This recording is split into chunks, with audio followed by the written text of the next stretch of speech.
അല്ല, കോൺഗ്രസ് ഹാൻഡിലുകളിൽ നിന്നാണല്ലോ ഇത് കംപ്ലീറ്റ് വരുന്നത്.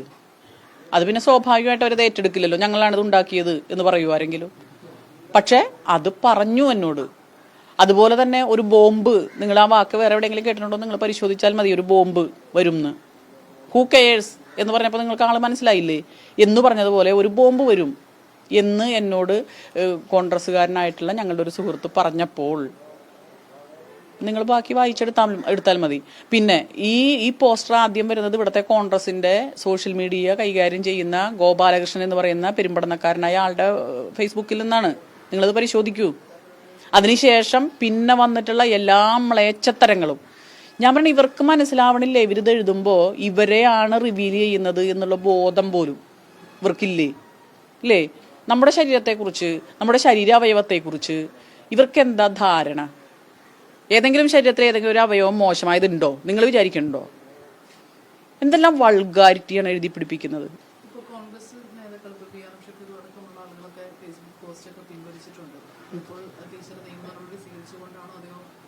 അത് അവരോട് ചോദിക്കണം. ഈ ചോദ്യം അവരോട് ചോദിക്കണം.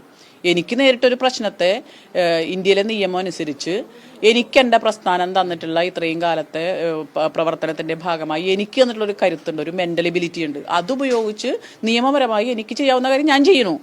ഈ വൾഗറായിട്ടുള്ള കാര്യങ്ങളും വീഡിയോകളും ചെയ്തവരോട് നിങ്ങൾ ചോദിക്കൂ.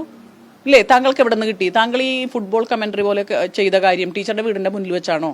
എന്തുകൊണ്ടാണ് താങ്കൾ കൂടി സഹായിക്കാതിരുന്നത്? ഇങ്ങനെ ചവിട്ടിപ്പൊളിക്കുന്ന ഒരു രക്ഷാപ്രവർത്തനം നടക്കുമ്പോൾ ഇദ്ദേഹം ഈ ഫുട്ബോൾ കമന്ററി പറഞ്ഞുകൊണ്ടിരിക്കുകയായിരുന്നോ? സാമാന്യ യുക്തിക്ക് ചേരുന്ന ചോദ്യം നിങ്ങൾ മാധ്യമങ്ങൾ ഇത്തരത്തിലുള്ള ആളുകളോട് പോയി ചോദിക്കുക. എല്ലാവരോടും പോയി ചോദിക്കാൻ പറ്റില്ല. കാരണം ഇതിങ്ങനെ മുഖമില്ലാത്ത, ഇപ്പോൾ ബഹുമാനപ്പെട്ട പ്രതിപക്ഷ നേതാവ് തന്നെ പറഞ്ഞല്ലോ, അദ്ദേഹത്തിനെതിരെ ഈ അറ്റാക്ക് വന്നപ്പോൾ ഇത് മുഖമില്ലാത്ത ഐഡികളിൽ നിന്ന് വരുന്നതാണ്, അതെങ്ങനെ ഉണ്ടാക്കുന്നു എന്ന് എനിക്കറിയാം എന്നാണ് അദ്ദേഹം നിങ്ങളുടെ മുന്നിൽ പറഞ്ഞത്. ഇല്ലേ? അപ്പോൾ ഇത് പാലൂട്ടി വളർത്തുമ്പോൾ എപ്പോഴെങ്കിലുമൊക്കെ തിരിച്ചു കൊത്തും. 2-3 സ്ത്രീകളെ ഗർഭചിത്രത്തിന് പ്രേരിപ്പിച്ച ഒരു ജനപ്രതിനിധിയെ കുറിച്ച് ഇവിടെ വളരെ ചർച്ച ചെയ്യപ്പെടുന്നു.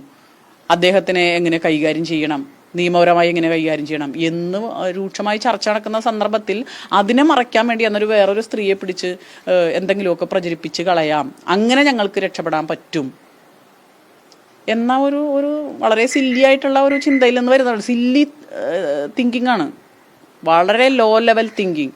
അതും ഇത്രയും കാലം ഈ രാഷ്ട്രീയ പ്രവർത്തനം നടത്തുന്ന ഈ വലതുപക്ഷ രാഷ്ട്രീയത്തിന് അതുപോലും ബോധ്യം വന്നില്ല എന്നുണ്ടെങ്കിൽ എന്താണ് അവരുടെ എന്ന് പറഞ്ഞാൽ, ഞാനിപ്പോൾ കോൺഗ്രസിനെ UDF എല്ലാവരും ഒന്നും മോശക്കാരെയൊന്നും കാണുന്നില്ല. നല്ല പ്രവർത്തകരുണ്ട്. ഇപ്പം നമ്മുടെ പ്രാദേശികമായ എത്രയോ പ്രവർത്തകർ, അവർ തന്നെ എന്നോട് ഇത് പറഞ്ഞത്, ടീച്ചർക്കെതിരെ ഒരു ബോംബ് വരുന്നുണ്ട് എന്ന് എന്നോട് പറയുന്നത് ഇവിടുത്തെ പ്രാദേശികമായൊരു നേതാവാണ്. ഞങ്ങളൊക്കെ ഇഷ്ടപ്പെടുന്ന, ഞങ്ങളൊക്കെ ആദരിക്കുന്ന, ഞങ്ങളൊക്കെ കുടുംബ ബന്ധം പുലർത്തുന്ന വ്യക്തിയാണ് കോൺഗ്രസിലെ. അപ്പം എന്നോട് പറയും, ടീച്ചർ ധൈര്യമായിട്ടിരിക്കണം, ടീച്ചർക്കെതിരെ ഇങ്ങനെ ഒരു കാര്യം വരുന്നുണ്ട്. പക്ഷേ വരുന്നുണ്ട്, ടീച്ചർക്കെതിരെ പോസ്റ്റ് വരുന്നുണ്ട് കേട്ടോ, ശ്രദ്ധിക്കണം, ധൈര്യമായിട്ടിരിക്കണം, തളർന്നു പോകരുത്. കണ്ടോ? അങ്ങനത്തെയും കോൺഗ്രസ്സുകാർ ധാരാളം ഉണ്ട്. പക്ഷെ അതിനപ്പുറം അധികാരം കിട്ടാൻ വേണ്ടി മത്സരമാണ്. അധികാര സ്ഥാനത്തിന് വേണ്ടി ആരെയും ഏത് വിധത്തിൽ ഉപയോഗിക്കുക.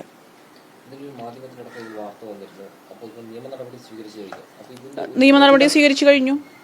മുഖ്യമന്ത്രിക്ക് പരാതി കൊടുത്തു, DGPക്ക് പരാതി കൊടുത്തു, വനിതാ കമ്മീഷന് പരാതി കൊടുത്തു. അവരതിൻ്റെ ഭാഗമായിട്ട് പോലീസ് നടപടി സ്വീകരിച്ചു കഴിഞ്ഞിട്ടുണ്ട്. എന്നെ വിളിച്ചിരുന്നു, എന്നിൽ നിന്ന് പല കാര്യങ്ങളും അവർ ചോദിച്ച് എടുത്തിട്ടുണ്ട്. ഇത് ഏതറ്റം വരെയും ഇതൊരു രോഗമാണ്, സമൂഹത്തിലുള്ള ചില വൈകൃത മനസ്സുകളുടെ പ്രശ്നമാണ്. പക്ഷേ അതിനെ അങ്ങനെ അതെല്ലാ മേഖലയിലുണ്ട്, രാഷ്ട്രീയത്തിലുണ്ട്, എല്ലാ മേഖലയിലുണ്ട്, നമുക്കൊക്കെ ഉണ്ട് അത്. പക്ഷേ നമ്മൾ അതിനെ കറക്റ്റ് ചെയ്ത്, നമ്മൾ സാമൂഹ്യമായ സാംസ്കാരികമായ ഉയർച്ചയുടെ ഭാഗമായി കറക്റ്റ് ചെയ്ത് പോകുന്നതാണ്. അതുകൊണ്ടാണ് നമ്മളൊക്കെ ഇങ്ങനെ മാന്യമായി ജീവിക്കുന്നത്. പക്ഷേ ഇടയ്ക്ക് ഈ സാധനം ഏതെങ്കിലും ദുർബലാവസ്ഥ അവനവന് വരുമ്പോൾ അവനവൻ്റെ ദുർബലാവസ്ഥ പരിഹരിക്കാൻ ഈ മനസ്സിലുള്ള ഈ എന്താ പറയുക, ജീർണത. ഏറ്റവും പുതിയ വാർത്തകളും വിശേഷങ്ങളും വിരൽത്തുമ്പിലറിയാൻ സീ മലയാളം ന്യൂസ് എല്ലാ ഡിജിറ്റൽ പ്ലാറ്റ്ഫോമുകളിലും ലഭ്യം.